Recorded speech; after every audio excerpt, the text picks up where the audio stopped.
Good afternoon. My name is Tim Allen, Andrew. and I've come today to talk to you about pawning something of family history. Not only a historical item, but something that kind of comes from my family. This is my grandfather's attaché case. My grandfather was an Army officer, World War II, post-World War II. Basically, he really didn't get out of training until post-World War II. And in 1945, he was sent to Japan to actually help rebuild their infrastructure and work to help them create a Department of Public Health system over there. And so my grandfather was quite involved in working with many projects and helping to immunize people and cure rat problems and make sure that everyone had fresh water and was able to live comfortably and recover from their horrible experiences from the bombings. In this case, I will bring out an interesting letter. There's some letters in here, and one of them I'll feature is it's a letter that actually comes from the Allied Forces Waste Removal Service, basically the trash company that worked the bases.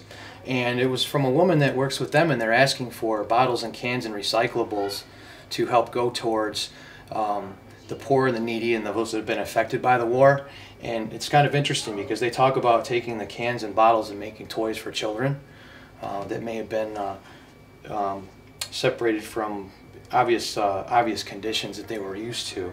And in mentioning their donation drive, what was really interesting is they mentioned that they had heard that Helen Keller was coming to Japan to meet with people to help them work through. It was a trip sponsored by the Lighthouse to help them work through their situations and helping them find a brighter future. So I thought this was pretty interesting to come along with the attaché case. It's a copied, handwritten letter, but it was sent to my grandmother specifically because it talks about her experiences with what she gave as an Army wife there, with helping people, and my grandfather as well. So I guess today I was just looking to see what this might be worth to you. I'm looking to try to save my home. I was displaced from a 60-some plus hour average week job in late November of 2007, and since I've really haven't found my way back into the workforce other than helping to network small companies and work with the small economy here in Detroit, get it back on its feet. So I bought a 1920s house and used a lot of family money to restore it to the way I think it should be enjoyed, and like many of us, are struggling to hold on to them. So I'm trying to see if I can get a few bucks to help continue me live my dream in the house that my grandmother and grandfather helped me build. So you don't think they would be upset that you're thinking of pawning that item? Well, considering the fact that I know what they loved, and they loved people, and I learned very much about them, not only when they lived, because I was very close to them, but once they died at their funerals, I learned from people who I hadn't expected to hear, and they touched people's lives. That's what they lived for, and their whole lives they continued to touch people and help.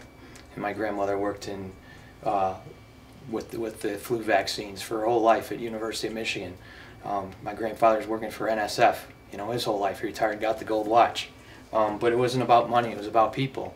And so I think they've always just accepted people for their happiness, whatever, how to describe that, but I don't think so, because they, I guess my biggest concern is that this would end up with someone who would appreciate it if I weren't able to reclaim it. I think that's the most important thing. Mm-hmm. Somewhere with this would be, appreciated. Am I drawing the connection here to the original? I'll just say this: my grandfather, that I just told the story about, he was from Massachusetts, born and raised, up in Greenfield, I think it is, and excuse me, recollect my thoughts here. He only had one sibling. It was my great aunt Bessie, or my great aunt Essie, excuse me. She passed away some years ago, but she was always a wonderful woman, very nice. And she would once in a while come to visit, but not very often. And somehow, when I was about 10 or 12 years old, I think, I had learned from her that she had actually bowled with Bill Cosby's mom. And what I will say is that the only comedian I grew up with, well, I should say that my parents approved, was Bill Cosby. And I could tell stories about Bill, you know, with Camille in the kitchen cooking Jell-O pudding. And I can't do it nearly as good as my friend Larry Malcheff, but I even got to meet Carroll Shelby and talk to Carroll Shelby of Shelby Mustangs about Bill Cosby and how he had this story about 200 miles an hour, about this car that Carroll Shelby built him.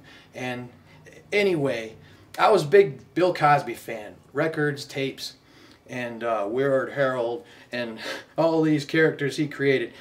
And my great aunt told me that she bowls with Bill Cosby's mom. And I was ecstatic. You know, I was jumping around. I said, no way. I said, can you get her my autograph?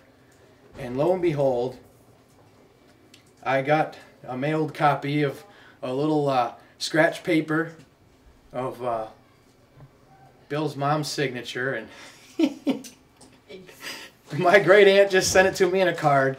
And it's really funny. And I put it in a little frame here. And so I think that's particularly cool. Definitely cool. And you'd be willing to pawn that? I think I could.